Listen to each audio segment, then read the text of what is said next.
Hello and welcome back to Perfect Spiral Capital. Today is Monday. That means it's Mindset Monday, and we're going to continue our look at the so-called human problems that Nelson Nash identifies in his book, Becoming Your Own Banker. This week we're talking about problem number 4, and that is the arrival syndrome. Now, what is the arrival syndrome?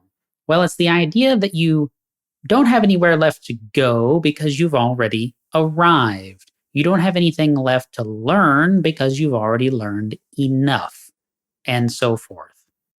If you are afflicted with this syndrome, it will cause problems for you in every area of your life. This chapter of the book is only 1 page, but it's worth revisiting over and over again. In this chapter, Nelson cites a historian that talks about discovering the shape of the planet, the shape of the continents, the shape of the oceans.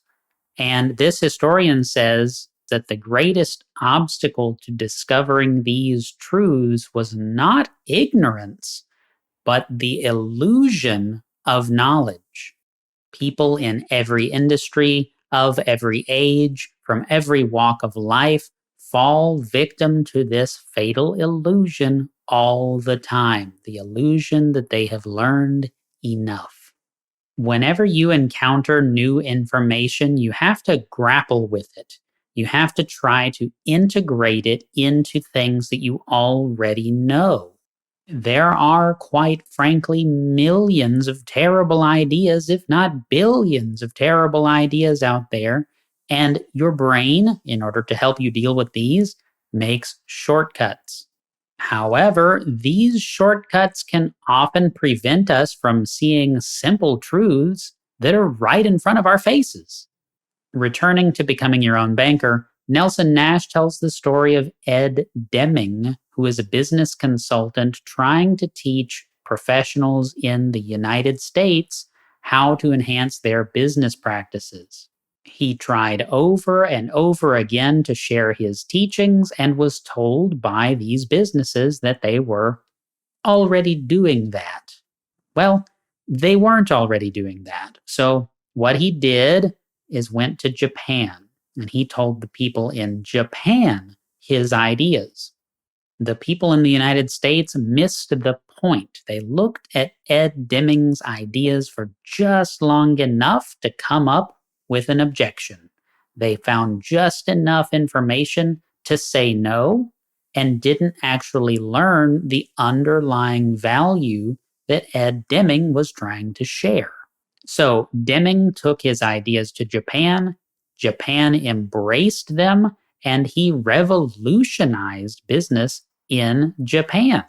Later, after seeing the impact of Deming's teachings, U.S. business schools were clamoring to teach his material to students in the United States. But notice, they ignored it the first time, and it wasn't until they saw the results that they came back, keyed in, and tried to learn the material. They missed out on taking the lead with these ideas. Why? Because they felt like they already knew what he was telling them. They didn't give it a fair chance.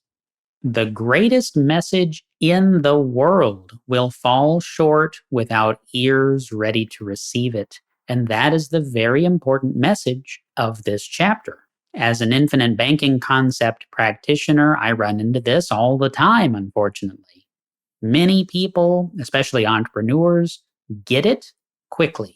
They see the value, they key in on it, and they're ready and excited to learn more. At the same time, there are people who schedule meetings with our team, and it seems like their primary goal on the call is to prove that they're too smart or too sophisticated for infinite banking. Of course, that's much to their own detriment. If you're not interested in learning or improving your own understanding of the financial world, then you're probably not a good fit for Perfect Spiral Capital.